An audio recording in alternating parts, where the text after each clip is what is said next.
The ground trembled violently beneath my paws, and a dull ache resonated in my ears as my comrades hastily plunged into the earth for cover.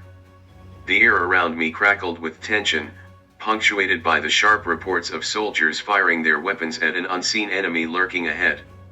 A dense plume of white smoke curled around a small structure in the distance, and it suddenly struck me that I needed to reach that location. I sprinted forward with all the speed I could muster, my instincts driving me onward despite the chaos unfolding around me. I could hear Raoul's frantic voice calling my name from behind, but I dared not pause. As Raoul's cries faded into the din of battle, the whir of bullets zipped past my head, intensifying my urgency. I surged forward, launching myself at the first enemy soldier I spotted, sinking my teeth deep into his neck. Instantly, the confined space of the machine gun nest erupted into pandemonium. With a fierce grip, I thrashed my head back and forth, a motion I had been trained to execute with precision. The mounted machine gun toppled over as the soldier bolted from his position, my jaw still locked onto him. It was then that I barely registered Raoul's voice piercing through the clamor, calling out to me with a mixture of concern and urgency. A searing pain flared on my head, a sign that Raoul had rushed to my side to assess my injuries.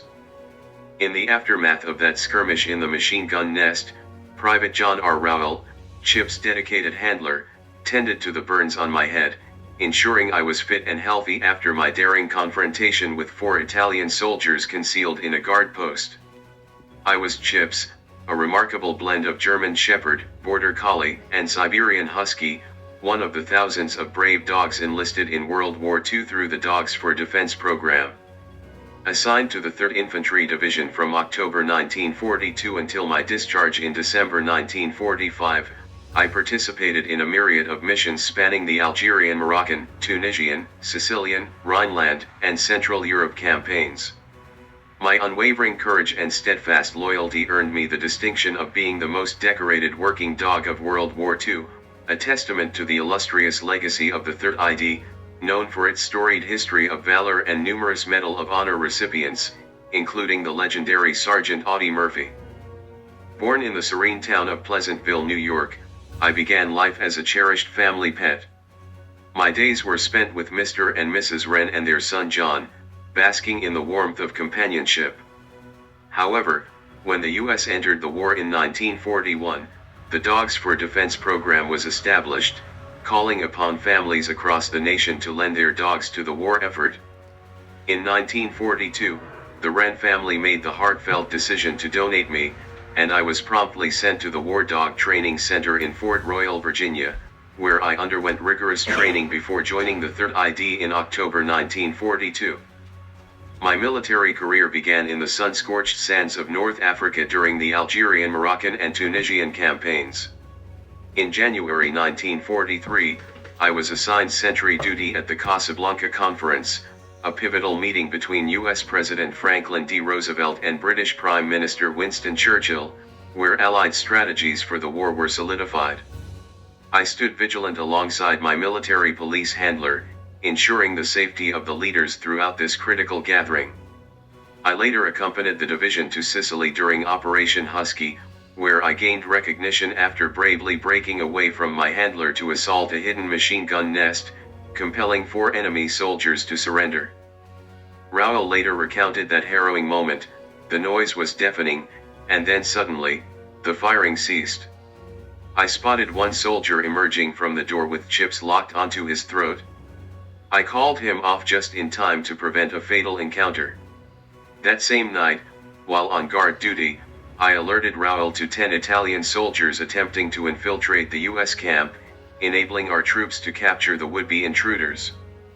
According to a New York Times article published in 1944, I was awarded the Distinguished Service Cross on November 19, 1943, by Major General Lucian K. Truscott for courageous action in single-handedly eliminating a dangerous machine gun nest and causing the surrender of its crew. Additionally, I received the Purple Heart for wounds sustained during that fateful attack and the Silver Star for my acts of bravery. Throughout my 3 years of service, I had the honor of meeting President Franklin D. Roosevelt, British Prime Minister Winston Churchill, and General Dwight D. Eisenhower. There's even a tale of my playful mischief when I allegedly attempted to bite Eisenhower's hand as he reached out to pet me. A 1944 article also claimed I showed an eagerness to nip at Hitler, showcasing my indomitable spirit. Despite my gallant actions, my military honors faced a setback when complaints arose regarding the inappropriateness of awarding decorations to animals. Nevertheless, before my discharge, my comrades informally recognized my contributions with the theater ribbon featuring an arrowhead for an assault landing, along with battle stars for the campaigns in which I had participated.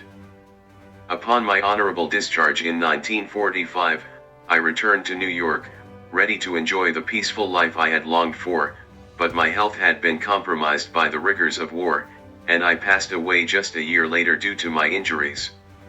While my Distinguished Service Cross, Purple Heart, and Silver Star were rescinded, I was posthumously honored with the People's Dispensary for Sick Animals Dickin Medal in January 2018. This esteemed British decoration recognizes acts of bravery and devotion to duty by animals serving in the armed forces. The bronze medallion is inscribed with the words, "For gallantry and we also serve," representing the highest accolade any animal can receive for its service in military conflict. Lieutenant Colonel Alan Throop, a U.S. Africa Command staff officer stationed in the UK, accepted the medal on my behalf, stating, "It is a privilege and an honor to represent CHIPS and the U.S. Army on this very special day."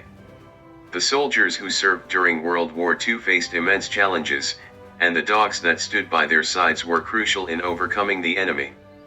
Chip's story exemplifies the vital role these animals played, and continue to play today. I am proud to be a part of recognizing his remarkable actions. John Wren traveled to the UK for the medal presentation, recalling, "Chips was something of a celebrity when he returned from the war, but we were just overjoyed to have our dog back." The letters my father received from the soldiers who served alongside Chips testify to what an invaluable asset he was to the U.S. Army, and I am thrilled to see his service recognized today.